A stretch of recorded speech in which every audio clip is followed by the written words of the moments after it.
Feel up to का मतलब होता है किसी काम को करने के लिए हिम्मत होना, ताकत होना। उस जगह पे हम फील अप टू को यूज़ करेंगे। एक तरह से विलिंग होना, विलिंगनेस होना, उस जगह पे हम फील अप टू को यूज़ करेंगे।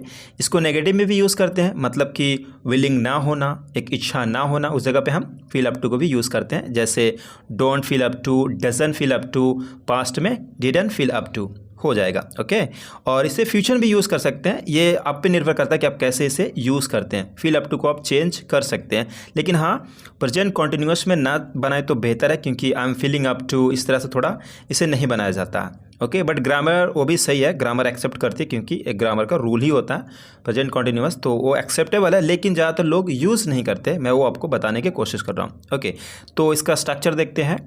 इसका स्ट्रक्चर बड़ा ही सिंपल है। सब्जेक्ट फील अप टू, उसके बाद अगर जो वर्ब आएगा उसमें आपको आईएनजी फॉर्म में दिखाना, या फिर अगर कोई सिंपल एक ऑब्जेक्ट होगा तो सिंपली आपको ऑब्जेक्ट रखना। जैसे मुझे आज काम करने के लिए ताकत नहीं है, मतलब रोज़ करता हूँ लेकिन आज मैं कह रहा हूँ मुझे आज काम करने के लिए ताकत नहीं है, एनर्जी नहीं है, मेरे अंदर में वो पावर नहीं है, विलिंग नहीं है। तो उस जगह पे हम कहेंगे I don't feel up to working today. I don't feel up to working today. Next यहाँ पे है, अगर तुम्हें वहाँ जाने की ताकत है, एनर्जी है, हिम्मत है तो चलते हैं। ओके, तो आप कहोगे if you feel up to going there, if you feel up to going there, let's go. Okay, इसको नेगेटिव में देखते हैं। जैसे अगर मैं कहता हूँ मुझे अब और खाने की शक्ति नहीं है, मतलब मैं और नहीं खा सकता हूँ। जैसे होता है ना कई बार कि थोड़ा सा और ले लो, थोड़ा और खा लो, तो मैं ये कह रहा हूँ मुझे अब और खाने की शक्ति नहीं है, मतलब हिम्मत नहीं है, मैं और नहीं खा सकता। तो कहेंगे I don't feel up to having any more. I don't feel up to having any more, मतलब काफ़ी हो गया, पर्याप्त है, अब और मेरा इच्छा नहीं है कि मैं और खा सकूं। ओके, नेक्स्ट है यहाँ पे, मुझे तुमसे बात करने का अब और ताकत नहीं है। मुझे तुमसे बात करने का अब और ताकत नहीं है। I don't feel up to talking to you any more. I don't feel up to talking to you any more. Okay, बहुत ही प्यारा है गाइस, इसे आप अपना कॉन्वर्सेशन में यूज़ करिए, आपका इंग्लिश एकदम नेक्स्ट लेवल होने वाला है। ओके गाइस, प्रैक्टिस करना बहुत ज़रूरी है। Okay, so practice makes a man perfect. The more you practice the better you become. So जितना ज़्यादा हो सके उतना ज़्यादा प्रैक्टिस करिए। और हाँ, इसमें कई सारे स्ट्रक्चर्स लिए गए हैं गाइस, तो वीडियो को अंत तक जरूर देखना। ओके, भले ही वीडियो थोड़ा लॉन्ग होने वाला है, बट स्टे कनेक्टेड। तो यहाँ पे नेक्स्ट एग्जाम्पल है, उन्होंने एक और टेस्ट लिया लेकिन वह उसके लिए तैयार नहीं था, मतलब हिम्मत नहीं था उसके लिए। जैसे दे टुक अनदर टेस्ट, दोबारा लिया, अनदर टेस्ट लिया, but they didn't feel up to it, मतलब उसके लिए तैयार नहीं था, हिम्मत नहीं था, विलिंगनेस नहीं था, सिंपल सी कह सकते हैं। यहाँ पे नेक्स्ट है, मुझे तुमसे अब और बात नहीं करा जाता। मुझे तुमसे अब और बात नहीं करा जाता, इसे आपको कमेंट करना है। Okay, the next topic is going to be stoop to. Stoop to का मतलब क्या होता है? नीचता पे उतर जाना, अपना प्रोफेशन खो देना, अपना स्टेटस गिरा देना, अपने लेवल को घटा देना। उस जगह पे हम स्टूप टू को यूज़ करते हैं, मतलब कि मेरा स्टेटस ये है और मैं अपने आप को गिरा देता हूँ, तो उस जगह पे हम स्टूप टू का यूज़ करते हैं। जैसे मान लो यार कि मैं मर्सिडीज़ में चलता हूँ फॉर एग्जांपल, तो और जा करके मैं एक सब्जी वाले के साथ बार्गेन करता हूँ, तो यार एक नीचता वाली बात हो जाती है ना।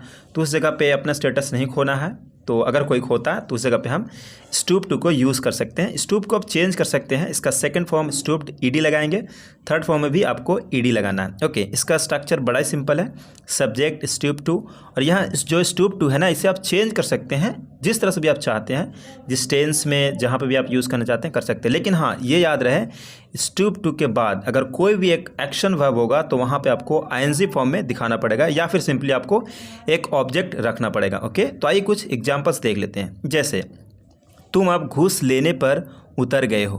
तुम अब घूस लेने पर उतर गए हो, तो आप कहोगे you have stooped to asking for bribery.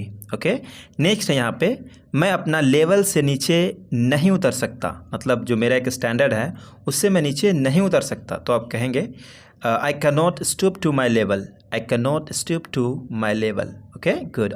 Next यहाँ पे है, मैं कभी भी अपने मान सम्मान को नीचे झुकाने के लिए तैयार नहीं हूँ। ओके, तो आप कहेंगे I am never willing to stoop to compromising my self respect.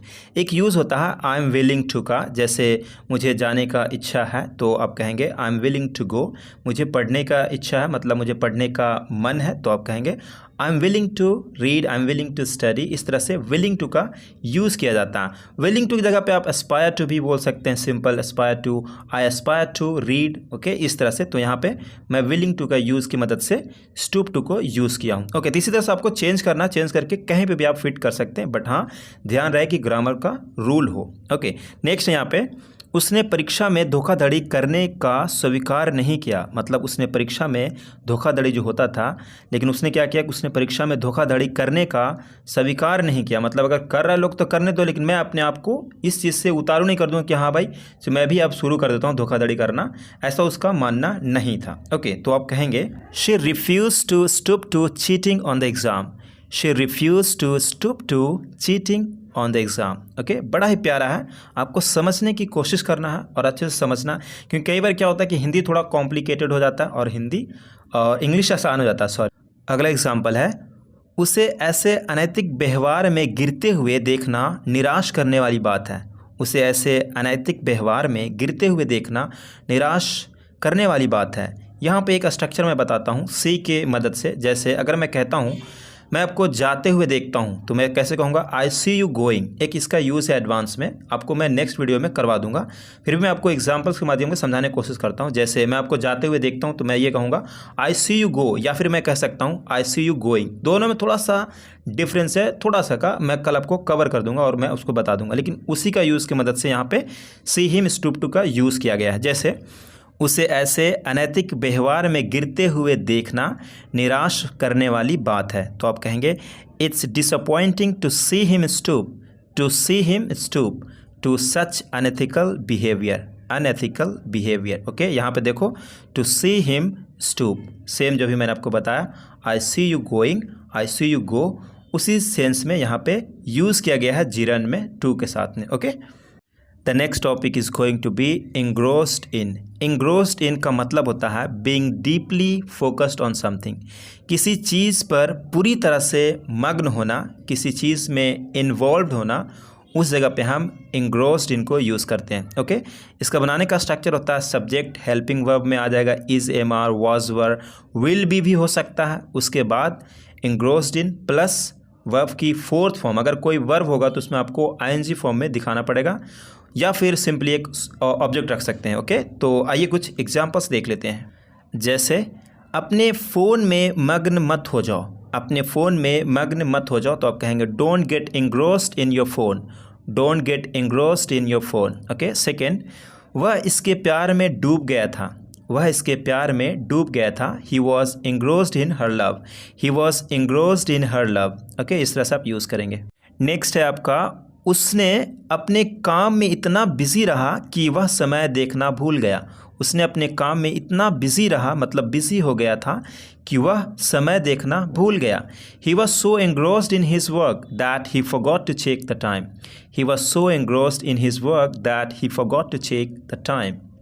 Next है, वह अपने काम में लगा हुआ है, मतलब कि एकदम मग्न है, तो आप कहेंगे he is engrossed in his work, he is engrossed in his work, okay. Next है यहाँ पे, मैं अपने नए प्रोजेक्ट में लगा हुआ हूँ, ओके, मैं अपने नए प्रोजेक्ट में लगा हुआ हूँ, इसे आपको कमेंट करना है।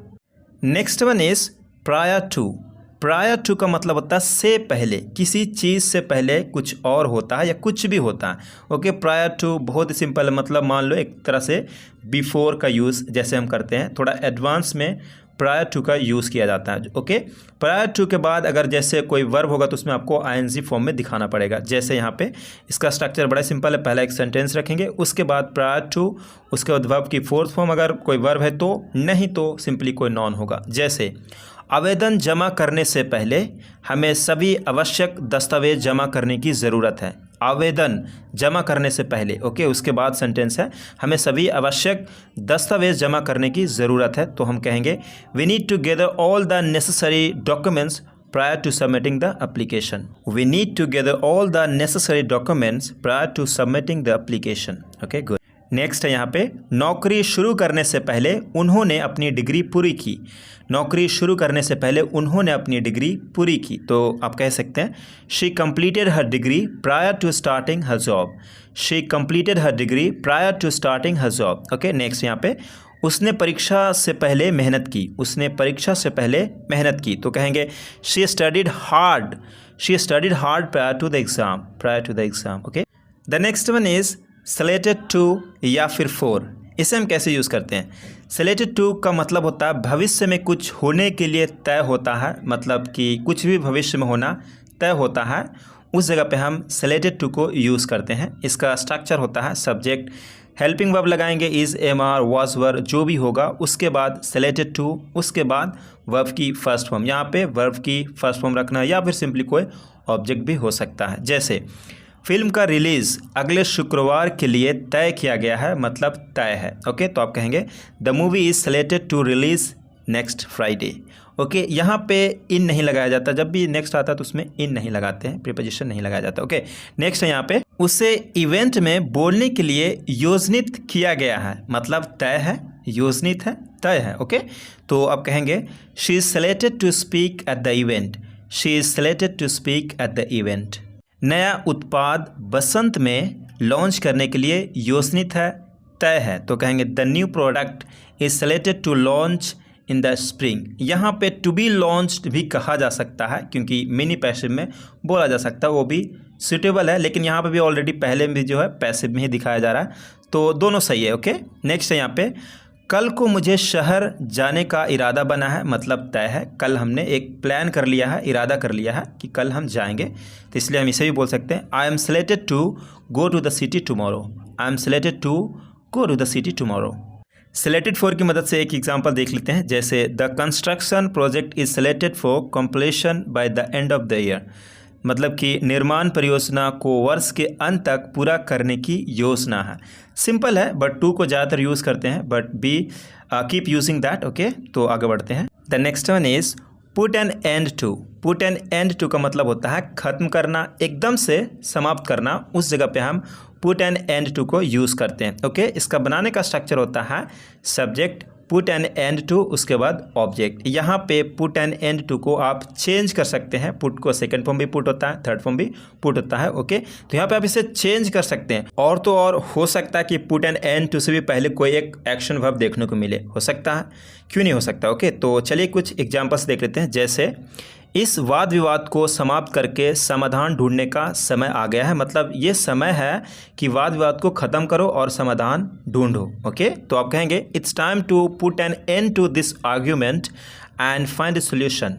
It's time to put an end to this argument and find a solution. Okay, उसने अपने अनौपचारिक आदतों को समाप्त करने का निर्णय लिया। She decided to put an end to her unhealthy habits. सरकार का उद्देश्य भ्रष्टाचार को ख़त्म कर देना है। सरकार का उद्देश्य भ्रष्टाचार को ख़त्म कर देना है, तो आप कहेंगे the government aims to put an end to corruption. The government aims to put an end to corruption. Next है यहाँ पे यह टास्क को ख़त्म करो, यह टास्क को ख़त्म करो, put an end to this task, put an end to this task. The next one is entitled to. Entitle to का मतलब होता है कानूनी रूप से किसी को हक देना, उस जगह पे हम इंटाइटल टू को यूज़ करते हैं। इसका बनाने का स्ट्रक्चर होता है सब्जेक्ट, हेल्पिंग वर्ब, उसके बाद इंटाइटल टू प्लस वर्ब की first form plus object. Okay, तो आइए कुछ एग्जांपल्स देख लेते हैं। बड़ा ही सिंपल है, किसी को अगर आप कानूनी रूप से हक देते हैं या फिर किसी का हक है, जैसे कि मान लो कि आप कुछ प्रोडक्ट खरीदते हो तो वहाँ पे कुछ डिस्क्लेमर होता है, तो मतलब उसमें लिखा हुआ रहता है टर्म्स एंड कंडीशन, तो आपका हक के बारे में लिखा हुआ रहता है और कंपनी का क्या हक होता है वो लिखा हुआ रहता है, तो उस चीज़ को भी ध्यान देते हैं। तो उस जगह पे हम इंटाइटल टू को, इन सब चीज़ों को उस जगह पे हम ज़्यादातर यूज़ करते हैं रूल्स वगैरह में। तो देखते हैं यहाँ पे कुछ एग्जाम्पल्स को। पहला एग्जाम्पल है यहाँ पे यदि उत्पाद ख़राब है तो आप धन वापसी के हकदार हैं, मतलब वही प्रोडक्ट अगर है, उत्पाद ख़राब है तो आप धन वापसी के हकदार हैं, तो आप कहेंगे you are entitled to a refund if the product is defective. Okay, second है यहाँ पे नागरिकों को कुछ अधिकार और स्वतंत्रताएँ हासिल करने का हक है। नागरिकों को कुछ अधिकार और स्वतंत्रताएँ हासिल करने का हक है, तो कहेंगे citizens are entitled to certain rights and freedoms. Citizens are entitled to certain rights and freedoms. Raja कानूनी रूप से मेरा बेटा है। Raja is entitled to my son. बच्चों को अच्छी शिक्षा प्राप्त करने का हक है। Children are entitled to a good education. Thank you so much guys, thank you so much for watching this video. मिलते हैं अगले वीडियो में, तब तक के लिए अपना ख्याल रखिए।